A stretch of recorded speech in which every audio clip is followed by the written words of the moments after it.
महाराज जी, आपके चरणों में कोटि कोटि प्रणाम। गुरुदेव, 2023 से आपका सत्संग और एकांतिक वार्तालाप यूट्यूब से माध्यम से सुन रहा हूँ और आपके वचनों के बल से नाम जप भी करने की कोशिश कर रहा हूँ। गुरुदेव, श्री जी की कृपा से गुरुदेव भगवान 3 दिन व्रत निर्जला और मौन रहकर करता हूँ। उस दिन नाम जप निरंतर चलता रहता है और श्री जी में मन भी लगता है। बाकी दिन वैसा नाम जप नहीं चलता। महाराज जी, क्या भूख की व्याकुलता के कारण ज्यादा नाम जप में मन लगता है? अगर ऐसा है तो संसार में रहकर ये मार्ग अपनाना सही है क्या महाराज जी? देखो, बात सुमिरन की है। अगर हम एक रोटी सुबह एक रोटी शाम पावे तो उपवास ही है। निर्जला रहकर कई दिन भजन कर लोगे? जल पीना और जल ना पीना कोई खास बात नहीं है। खास बात है आपका चित्त कहाँ है। कितने ऐसे जीवन जो केवल जल पीकर रहते हैं हमारी सृष्टि में, क्या उनको भगवत प्राप्ति हो जाती है? ये ऑपरेशन है 3 दिन जल ना पी करके उपवास करने का, करो, लेकिन उसका कहीं भी देखा नहीं खींचनी चाहिए। कितने ऐसे जीव जो मिट्टी खाकर जीते हैं, कितने ऐसे जीव जो फल पाकर जीते हैं, कितने ऐसे जीव सृष्टि में जो वायु पीकर रहते हैं, कितने ऐसे जीव हैं जो नपुंसक हैं, कभी भोग ही नहीं करते हैं। क्या इनको भगवत प्राप्ति हो जाती है? जिसका चित्त भगवदाकार है उसको भगवत प्राप्ति हो जाती है।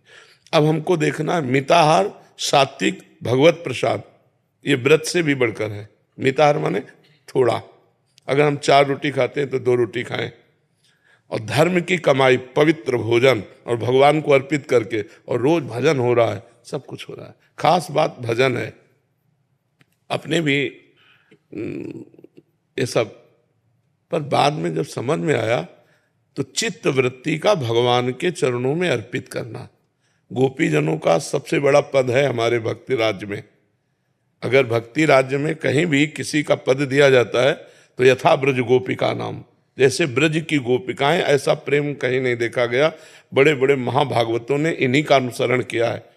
जैसे महाप्रभु चैतन्य देव तो गोपी प्रेम की भावना में डूबे हुए, हा कृष्ण हा प्रीतम, तो यथा ब्रज गोपिका नाम। अब गोपिकाओं की दिनचर्या देखिए, सुबह उठती हैं, गौएं धोना है, घर लीपना है, भोजन बनाना है, पति पुत्र आदि को पवाना, पूरा एक गृहस्थी की नारी जैसे करते हैं, भागवत में लिखा हुआ है, वही है दिनचर्या।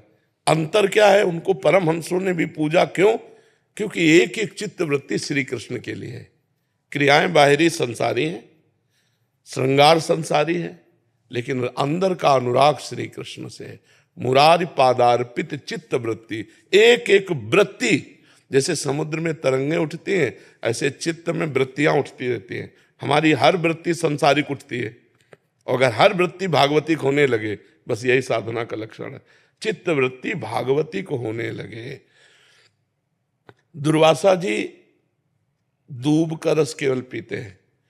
अम्बरीश जी चक्रवर्ती सम्राट है, नवीन नवीन रानियां, हर भोग, हर सामग्री। दुर्वासा जी तप में अहम है। अम्बरीश जी कृष्ण सावई मना कृष्ण पदारविंदयो, भगवान के चरणों में। तो जब भगवान की सभा में देवर्षि नारद जी ने गान किया कि मृत्यु लोक में इस समय सर्वश्रेष्ठ महान भक्त श्री अम्बरीश जी महाराज, तो दुर्वासा जी को जलन हुई कि वो चक्रवर्ती सम्राट, अच्छी पोशाक पहनता है, सिंहासन पर बैठता है, रानी है, प्रजा है, सुख वैभव है, हमारा नाम क्यों नहीं लिया गया? दूब का रस पीता हूं, वलकल की लंगोटी लगाता हूं, महान तप से संलग्न हूं, देखता हूं कैसा अम्बरीश है। अब उनको अपराध ढूंढने में तो कोई मिला नहीं।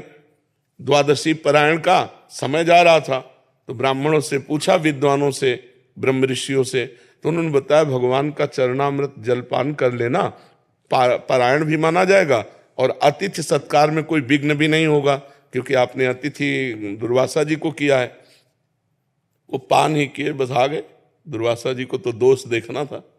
उनका बहुत बड़ा तू भगत बनता है, अभी मैं तुझे दंड देता हूं, और भारी क्रोध करके उन्होंने कृत्या प्रकट कर दी मारने के लिए। अम्बरीश जी ऐसे ही खड़े रहे, दैन्यता की मूर्ति। भगवान के सुदर्शन चक्र ने प्रकट होकर कृत्या को नष्ट किया और त्रिभुवन में दौड़ाया दुर्वासा जी को। दौड़ाया नहीं तो भस्म तो 1 मिनट में कर देते, दौड़ाया। केवल भक्त है ना भगवान के, दौड़ाया। अब वो भगवान ब्रह्मा जी ने कहा हरि का सुदर्शन चक हमने, शिव जी ने कहा ये तो भगवान का नित्य पार्षद सुदर्शन, इससे वो भगवान की शरण में जाओ। दुर्वासा जी भगवान ने कहा अहम भक्त पराधीन हो असुतंत्र ईदिश, मैं इस समय असुतंत्र हूं, सुदर्शन मेरे कहने से नहीं रुकेगा। अम्बरीश के पांव पड़ो जाके।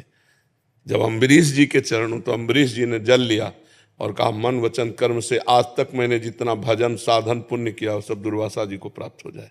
और हे सुदर्शन, इसके प्रभाव से आप, दुर्वासा जी के आंसू भर गए कि जिसको मैं मारने आया, जिसको मैं दुख देने आया, अपमानित करने आया, उसने पूरे जीवन का भजन मुझे दे दिया।